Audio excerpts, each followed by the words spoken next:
nga nagaling sa mga minatay, umayon ang kagagahan sa tanan.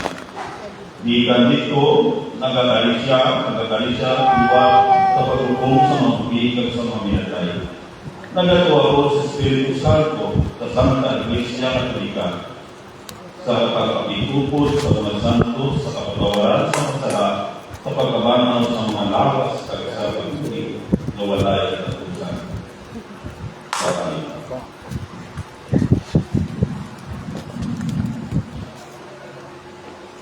Pagsulod sa simbahan ng Sang Diyos, agod ikaw makambit upod sa atong Ginoong Kristo sa kabuhi nga walay katubtuban. Pagsulod sa simbahan ng Sang Diyos, agud ikaw makambit upod sa atong Ginoong Kristo sa kabuhi nga walay katubtuban.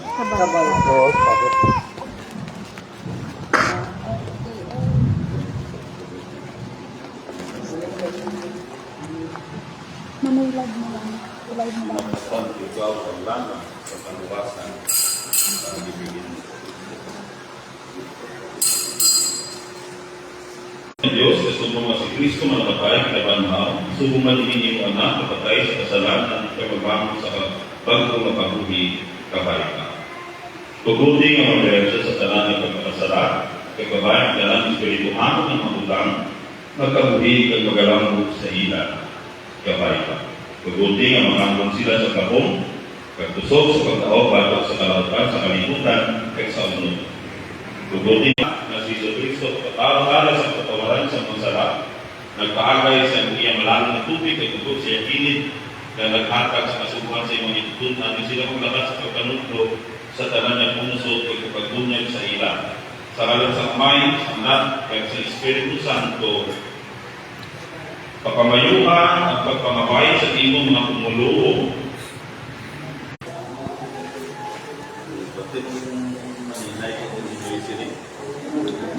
Hindi pwede mo kaluyan sa banyo, sa lawas, sa tilim, sa naman. Aba, nagdinuhugan na sila. Kaya mo damo, gid.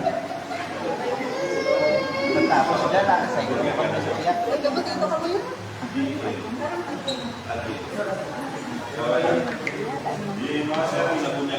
Wala na kandila. Karon ka na.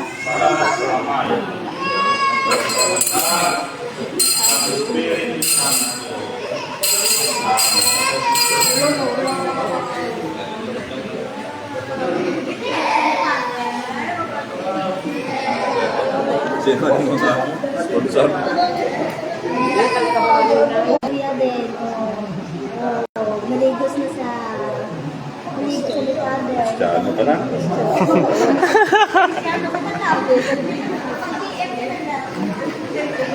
Daw hindi yung mga ginapagtunlo ng asin.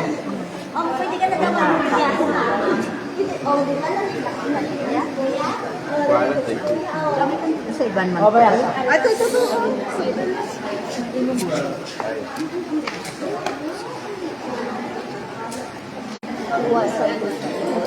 Mag-12.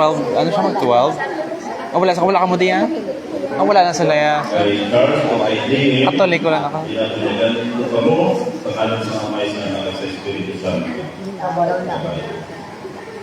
Gamanan niya Diyos, Amay sa kanong Ginoo Kristo, magkakugas sa inyo, bagay sa tubig, kag sa Espiritu Santo, kanaghatag sa inyo sa kapatawaran sa masala, ang nagpakabalaan sa inyo pinagi sa langan, sa kaluwasan, agud kamo makangkon sa kabuhi na walay katugtuban, kaagi sa uman ni Kristo na aton Ginoo. Kabay.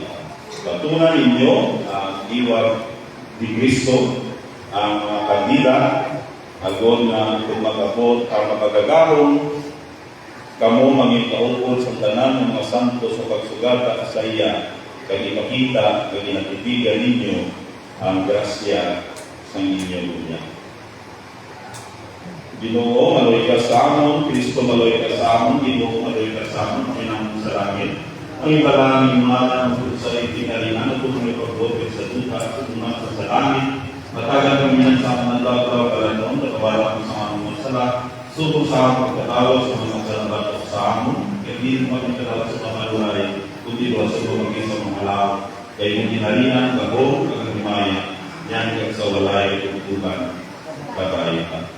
Mapayagusod kami nga nagpasalamat sa imo, labi na buloy yung namay, tungod nga nakapahamot sa imo, ang pagkatawiwan sa sining mga bata, sa kaibigan, kay church, lagi sa imo galang espiritu, kay sa pagbagong sa ila, ang may katapos sa imo galangan, kasimbahan ni Way Pilipinmon, kay kami mapayagusod nga nakahamot sa imo, O Diyos, sa pagtugon ni sila na matay sa sala, magkakabuhi sa pagkamatalo, kagilan ng lupot kay Kristo sa iyang mga tayo. Sila ang bilis ng iya kapabanaw. Kundi sa katapusan, upod sa nagkalabilin ang nakapok sa kalahat ng simbahan. Kabay pa na sila maging ang nubit sa kalagtuntuban ng dinahian. Paagi kay Kristo na amon Ginoo. Kabay pa. Sa mga maninay, sa mga malinoy, simbahan na sa akong sa pagpanundong sa inyong mga katundanan sa sini na adlaw. Bilang ikalwa pinikanan sa sini inyo ihado sa kay Deacon kay Charles, kung ginapanundong sa simbahan na kamo may katundanan sa pagtundog sa ila sa balaan na ibaktilyo agod sa Tumation, sila magpapusod na magkakapon sa panahal na inatan ninyo sa inangalan. Ikalawang pinikanan, kamo may katundanan na mapalayo sila sa mahigong ng mga pagsulay, kalautan sa kabuhi.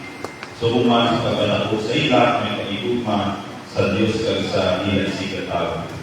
At sa ihapon sa ilang pagkahaktong, kamo pinatangtong na kamo may katundanan sa pagtudlo sa ila.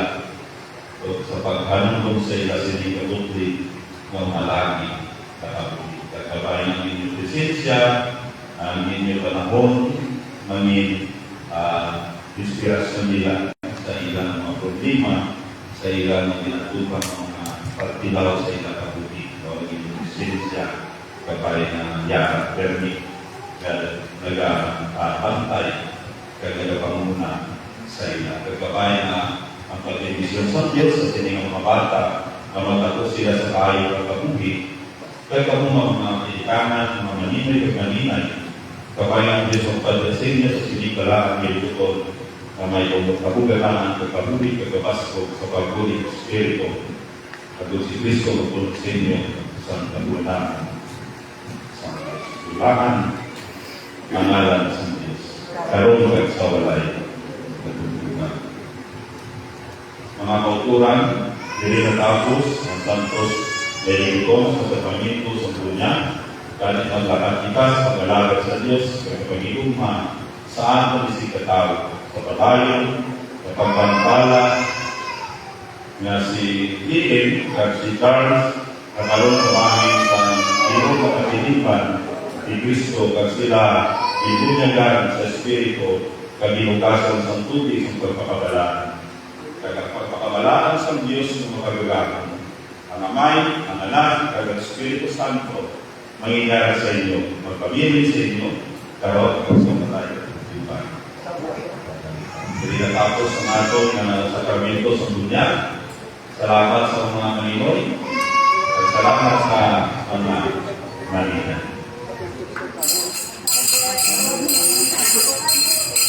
So, today, congrats, welcome, welcome na, church. Pinalitan.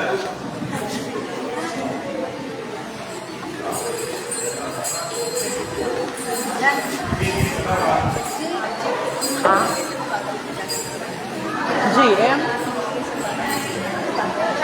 Ang Charles kay Hazel?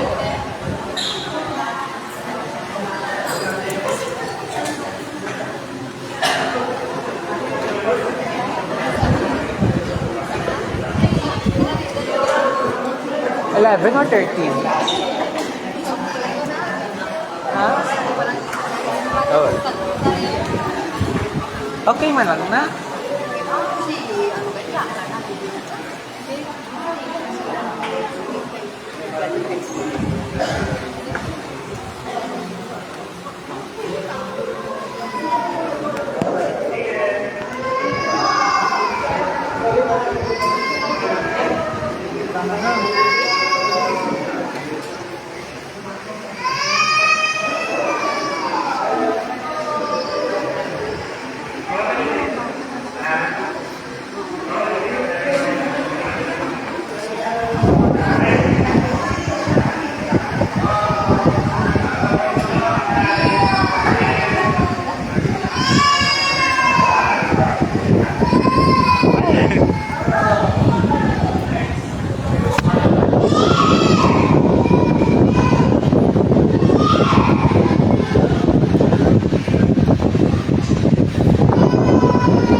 Ginakumot ang kamot ko. Pahiya, ano. Sunstar.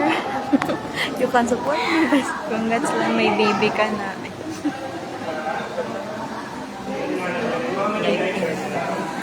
Ha? Hindi na kita doon. Lain kita yun.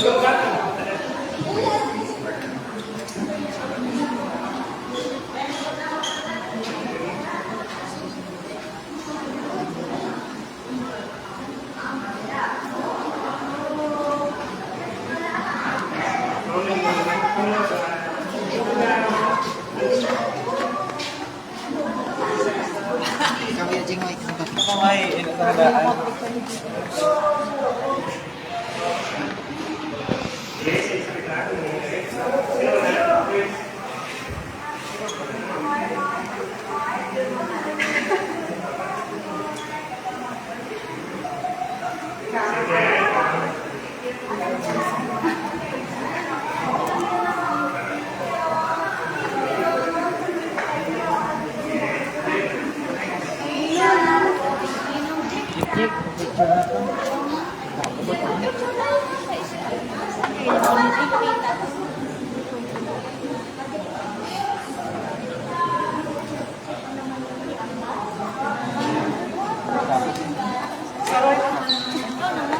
Hindi pa sa.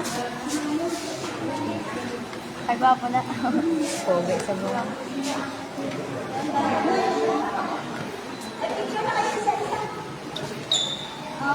Hindi ka magamag bata mo. Hindi ka magamag sa GM. Nang ah, nang. Ha?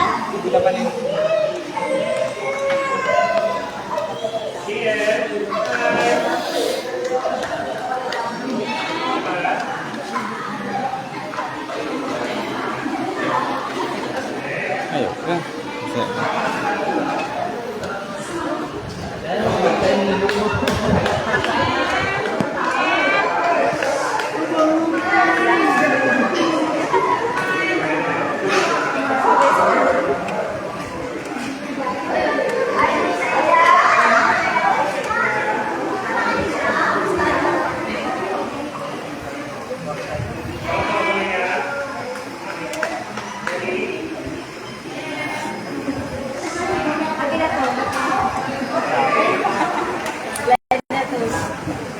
Pila mo kabilog?